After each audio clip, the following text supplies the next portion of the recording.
Pemirsa Sindo Malam, kita awali dengan informasi seorang warga ditemukan tewas terkapar di Pasar Mawar di Jalan Perintis Kemerdekaan Kota Bogor, Jawa Barat. Saat polisi melakukan olah TKP, petugas temukan selongsong peluru di lokasi. Rame. Nggak usah khawatir, mereka berusaha untuk... Diduga terlibat keributan di tempat berkumpulnya. Seorang warga menjadi korban penembakan di area pasar di Jalan Perintis Kemerdekaan, Kota Bogor, Jawa Barat. Korban berinisial E alias TH meninggal di lokasi karena mengalami luka tembak di beberapa bagian tubuhnya. Polisi yang datang setelah mendapatkan laporan langsung melakukan olah tempat kejadian perkara. Saat pemeriksaan lokasi dan saksi, polisi menemukan barang bukti berupa selongsong peluru. Olah TKP, kita menemukan beberapa selongsong peluru yang memiliki kaliber 9 mili. Itu jenis apa? Apakah uji balistik atau gimana? Nanti kita akan uji balistik terkait selongsong dan peluru yang masih aktif yang kita temukan di TKP. Pihak keluarga yang mendapatkan informasi E meninggal dunia langsung datang ke RSUD Ciawi, lokasi di mana jenazah dievakuasi. Keluarga pun meminta pelaku segera diamankan. Info yang kami dapat memang semacam seperti berantem ya gitu. Jadi diserang seperti itu. Cuma kalau kronologi secara detail dan secara ininya mungkin pihak kepolisian yang tahu, karena memang kita sudah bikin pelaporan ke polisi dan ada beberapa saksi mata di TKP, juga barang bukti ada juga di situ sudah di pihak kepolisian. Termasuk tadi permintaan otopsi terhadap keluarga kami ini juga sudah dilakukan. Kini jenazah korban langsung disemayamkan di rumah duka Sinar Kasih sebelum dikebumikan oleh pihak keluarga di kawasan Kemang, Kabupaten Bogor. Polisi pun masih mendalami kasus ini dan memburu pelaku. Dari Bogor, Jawa Barat, Andi Firmansyah, iNews melaporkan. Informasi lainnya pemirsa, KPK menggeledah rumah politikus Partai Nasdem Ahmad Ali. Penggeledahan terkait dengan kasus dugaan korupsi yang menyeret mantan Bupati Kutai Kertanegara, Rita Widiasari. Penggeledahan tersebut dibenarkan juru bicara KPK, Tessa Mahardika Sugiarto, saat dikonfirmasi awak media. Tessa belum merinci lokasi rumah Ahmad Ali yang digeledah, termasuk apa saja yang disita dari giat tersebut. Sebelumnya, KPK telah menyita sejumlah uang dari berbagai pihak terkait dengan kasus dugaan korupsi yang menyeret ex-Bupati Kutai Kertanegara. Tessa juga menyatakan penyitaan dilakukan pada 10 Januari 2025. Adapun uang yang disita dari mata uang rupiah hingga asing.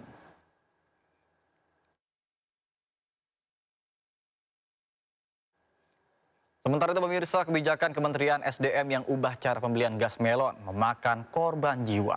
Seorang ibu asal Tangerang meninggal dunia karena kelelahan usai antri membeli tabung gas melon.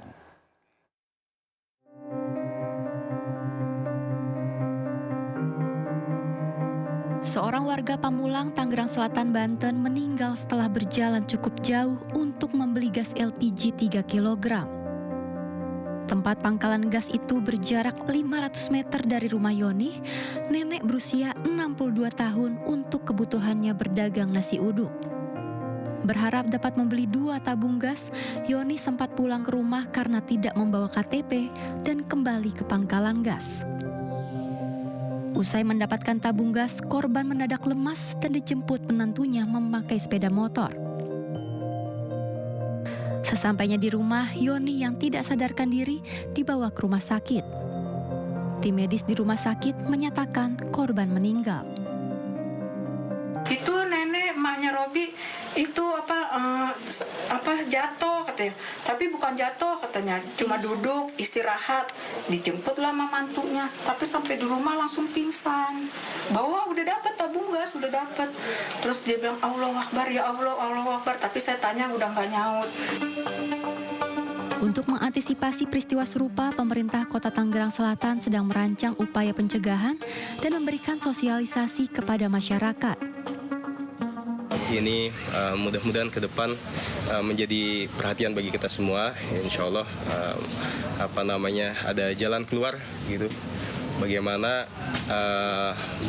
maksud ya pemerintah pasti tujuannya baik ya, bagaimana pengendalian harga dan lain sebagainya. Tapi kita di lapangan bersama-sama, kami pemerintah Kota Tangerang Selatan bersama dengan kepolisian dan TNI bersama-sama mengawal kebijakan ini supaya semuanya berjalan dengan aman, lancar dan juga tertib.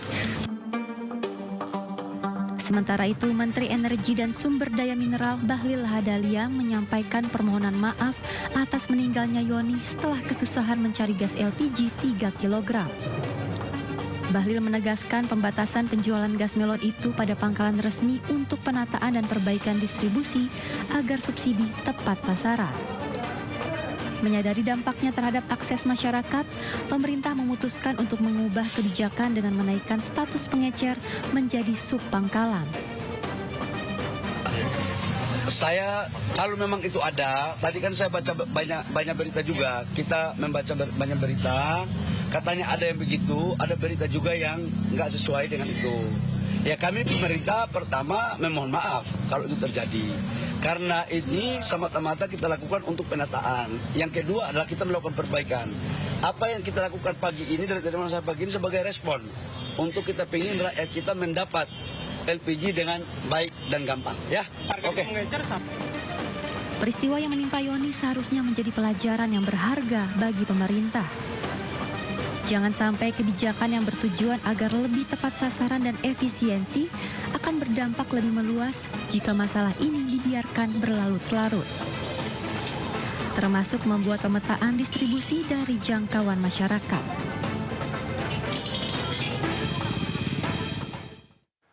Sementara itu pemirsa, atas meninggalnya seorang lansia di Tangerang, pihak istana ikut buka suara.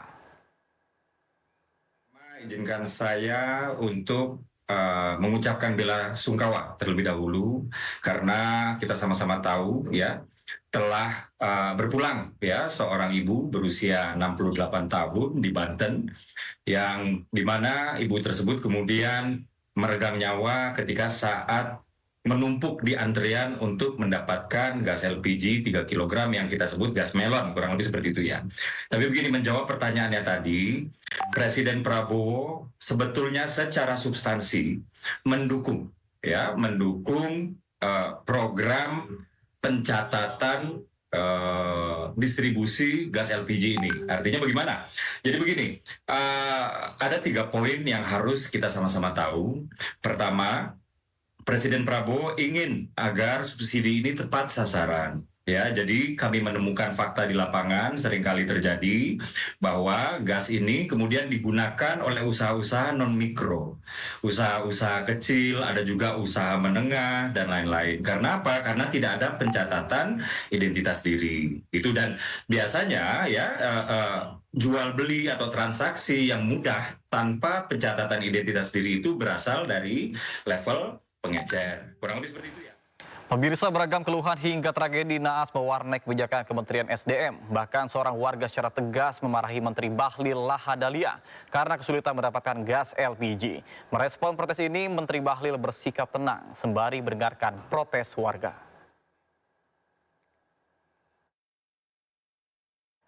Sementara itu pemirsa, kebijakan Bahlil Lahadalia ini panen protes dan kritikan. Bahkan sebelumnya Menteri SDM ini sempat dicecar anggota Komisi 12 DPR RI atas kebijakannya larang pengecer menjual gas melon hingga menyulitkan rakyat kecil. Menyangkut dengan LPG, kami sebenarnya bermaksud untuk bagaimana melakukan penataan aja. Tidak ada maksud lain.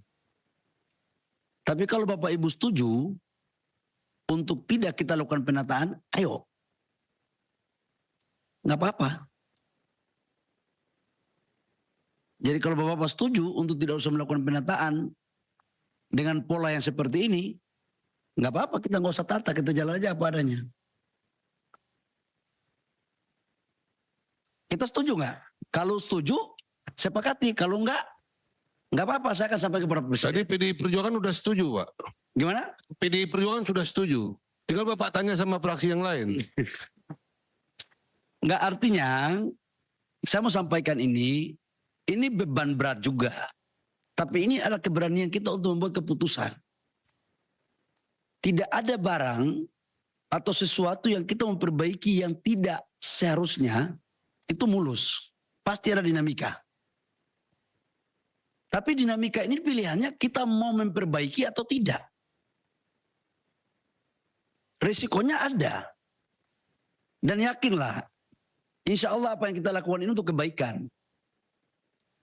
Karena apa?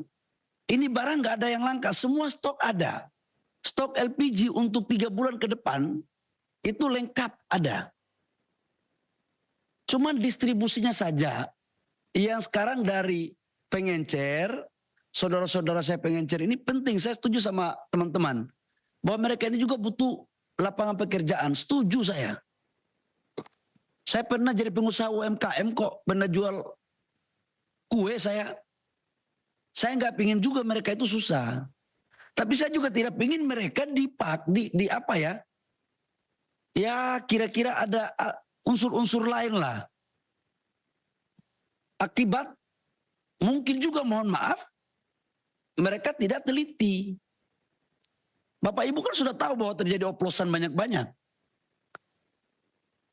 Ini kalau kita biarkan uang 87 triliun ini nyampe. Itu aja kalau saya. Izin Ketua. Ya, silakan. Jadi ini terjadi subordinasi antara Kementerian SDM kan. Jadi saya pikir setiap Kementerian SDM juga harus dalam mengeluarkan kebijakan berkoordinasi juga dong dengan eksekutornya yaitu Pertamina. Pertamina kan penugasan. Ini anggaran subsidi ini melekat di SDM. Jadi ada hal-hal. Menanggapi keresahan masyarakat akibat polemik gas 3 kg, Presiden Prabowo Subianto menginstruksikan agar pengecer dapat melanjutkan penjualan seperti biasa. Instruksi dari Presiden ini disampaikan oleh Wakil Ketua DPR Sufmi Dasko Ahmad. Dasko menjelaskan bahwa larangan pengecer menjual LPG 3 kg bukanlah kebijakan Presiden Prabowo Subianto. Usai mencermati kesulitan dan antrian yang dialami warga di sejumlah daerah, Presiden akhirnya memutuskan agar tabung bersubsidi itu kembali dijual di tingkat pengecer. Sebenarnya ini bukan kebijakannya dari Presiden untuk kemudian melarang kemarin itu. Nah, tapi melihat situasi dan kondisi, tadi Presiden turun tangan untuk menginstruksikan agar para pengecer bisa dapat berjalan kembali sambil kemudian pengecer itu dijadikan subpangkalan, administrasi segala macamnya bisa sambil berjalan saja demikian. Stok tidak langka, stok ada. Stok terkonfirmasi tidak langka. Nah justru itu, makanya nanti ini regulasinya lagi diatur, nah supaya kemudian nyampe ke masyarakat, itu harganya. Sementara itu pemirsa, Menteri SDM Bahlil Lahadalia dipanggil Presiden Prabowo Subianto ke kantor Presiden di Komplek Istana Negara. Bahlil mengaku mendapatkan perintah untuk menjadikan pengecer gas 3 kg jadi subpangkalan. Paham Pak, maksudnya niatan pemerintah itu bahwa untuk... Bahlil mengaku mendapatkan perintah langsung dari Presiden Prabowo untuk segera menaikkan status pengecer LPG menjadi subpangkalan. Kedepannya subpangkalan tersebut akan diverifikasi agar subsidi yang diberikan pemerintah tepat sasaran. Bahlil juga mengaku kebijakan sebelumnya ada kelemahan terkait dengan jarak. Namun tujuan utamanya agar harga gas 3 kg terjangkau dan tidak lagi dimanfaatkan oleh segelintir orang untuk meraup keuntungan. Semua pengencer itu akan menjadi subpangkalan. Ya, sejak tadi malam, tadi pagi sampai dengan hari ini, tugas kami atas perintah Presiden adalah memastikan seluruh proses subsidi tepat sasaran. Yang kedua, ditata kelolanya harus baik. Yang ketiga, rakyat dipastikan harus segera mendapat apa yang menjadi kebutuhan mereka, terutama menyangkut LPG. Jadi harus dapat, jangan jauh-jauh, kata Bapak Presiden. Makanya kita rubah dari yang tadinya pengencer itu, yang tadinya belinya di pangkalan, sekarang kita aktifkan pengencer dengan merubah nama menjadi subpangkalan, dengan kita memberikan fasilitas teknologi agar bisa kita aplikasi, agar bisa kita pantau pengendalian harga berapa yang dia jual dan kepada siapa agar tidak terjadi penyalahgunaan. Jujurlah, ada oknum-oknum kok yang main untuk menyalahgunakan subsidi ini. Masa kita mau biarkan, masa kita mau kalah dari pemain-pemain ini? Kalau saya sih itu aja. Pemirsa, DPR RI sebut kebijakan Kementerian SDM bertujuan baik, namun dilaksanakan terlalu mendadak tanpa koordinasi dan uji materi. LPG di APBN itu adalah 87 triliun, termasuk besar di antara subsidi energi yang berjumlah 203 triliun di APBN tahun 2025. Ketika Pak Prabowo ini akan juga mengetatkan berbagai aspek, maka dicari jalan, salah satunya subsidi harus tepat sasaran. Hanya saja, nah inilah hanya sajanya itu kebijakan yang diambil dengan sangat mendadak, tidak melalui exercise lapangan, tidak melalui uji coba lapangan, tiba-tiba mata rantai dipotong di paling ujung, yakni pengecer.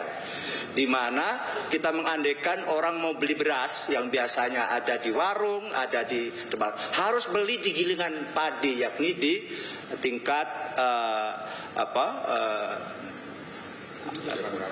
pangkalan. Sedangkan kita tahu pangkalan itu adanya di mana? Ada di kecamatan-kecamatan. Kan begitu? Maka pengecer itu adalah mata rantai terakhir dari distribusi.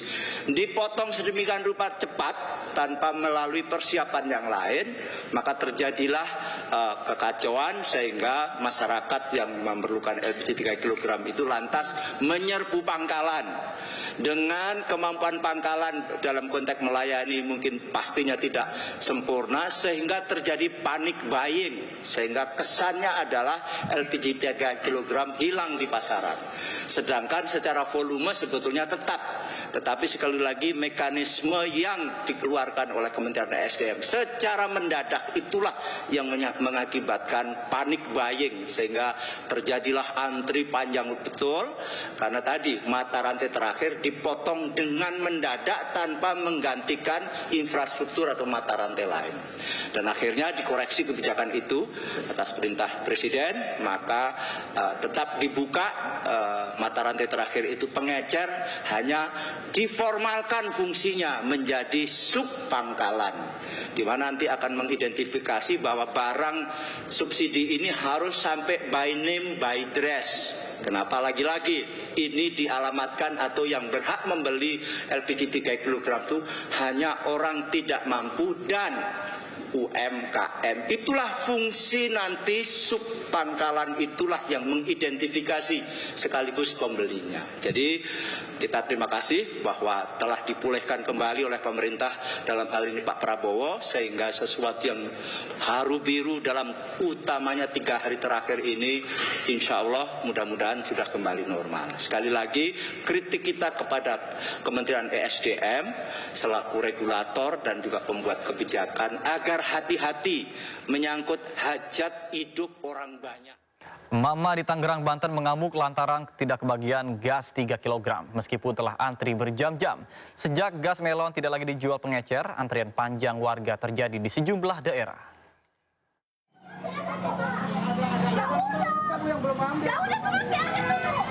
Lelah antri berjam-jam bersama anaknya yang masih kecil, namun tak juga mendapatkan gas LPG 3 kg, seorang ibu mengamuk di sebuah pangkalan di Tiga Raksa, Kabupaten Tangerang.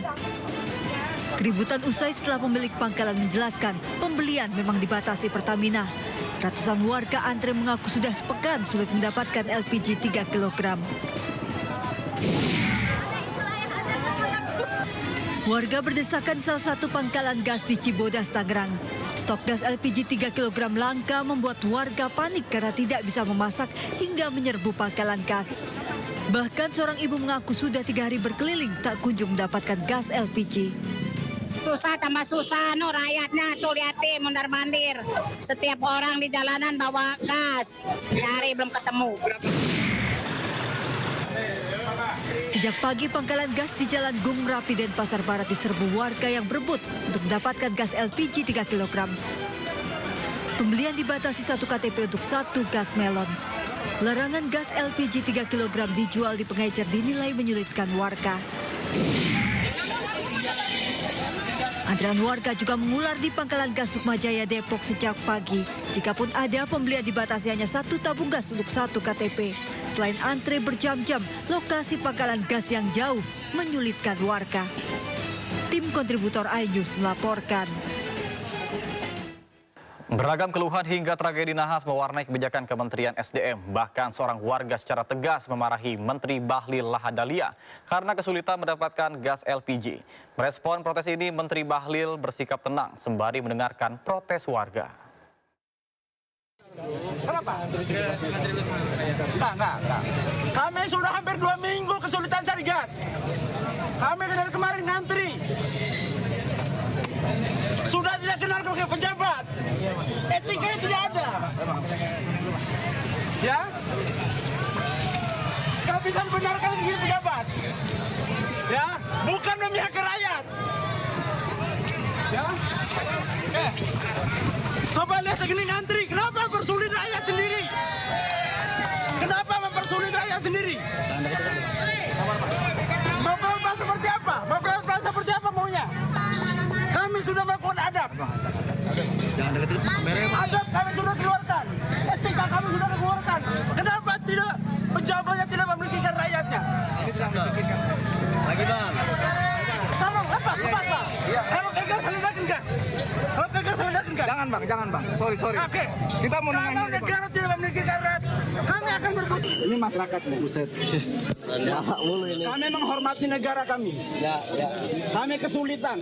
Udah gini. Sebentar Pak. Jangan dipotong dulu. Ya. Kami sudah 2 minggu mencari gas. Oke.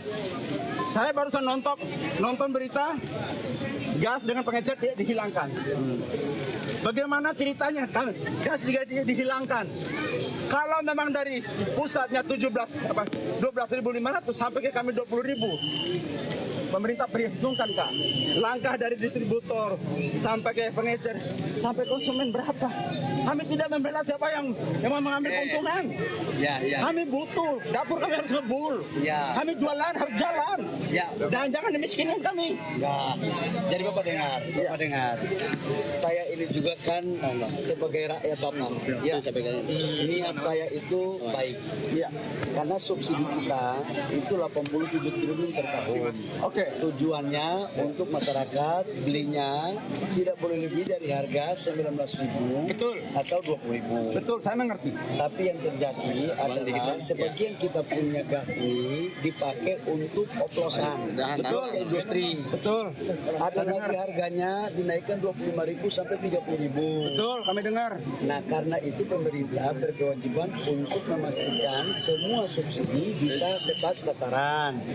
Nah, karena itu kita lakukan penataan. Mulai hari ini, Bapak mau jualan nggak apa-apa, karena dari pengecer sekarang kita aktifkan menjadi sub daripada pangkalan, supaya lebih dekat dengan bapak-bapak dengan harga tetap 19.000 atau maksimal 20.000, supaya bisa negara kontrol agar tidak ada lagi yang menyalahgunakan LPG subsidi. Oke, saya pakai akal sehat Pak ya. Saya pakai akal sehat. Kalau memang ada yang nakal, menimbun atau mengurangi isi gas, Bapak punya senjata, Bapak punya alat untuk bertindak. Bukan rakyat untuk dikorbankan. Itu yang pertama. Yang kedua, kalau kami suruh jadi sub, persyaratannya apa? Nggak ada persyaratan. Saya udah salah satu KTP. KTP adalah privasi. Udah. Bapak, saya pikir yang penting Bapak sekarang ambil dulu, Bapak antri, yang penting penjelasan tujuan negara begitu ya Bapak ya. Kita ingin Bapak dapat dengan harga yang baik, semua kita layani, tidak ada kelangkaan. Oke? Ya. Saya sekarang lagi masak Pak, saya tinggal demi gas. Iya, ini Bapak. Bukan masalah antri gasnya. Anak kami lapar, butuh makan, butuh kehidupan Pak. Oke, Bapak ya. Logika berjalan dong Pak. Iya, udah ya. Yang penting itu akal sehat kami berjalan Pak. Udah ya. Badan Reserse Kriminal Polri telah meningkatkan status perkara duga pemalsuan dokumen pagar laut di Tangerang, Banten ke penyidikan. Sido Malam akan segera kembali, tetaplah bersama kami.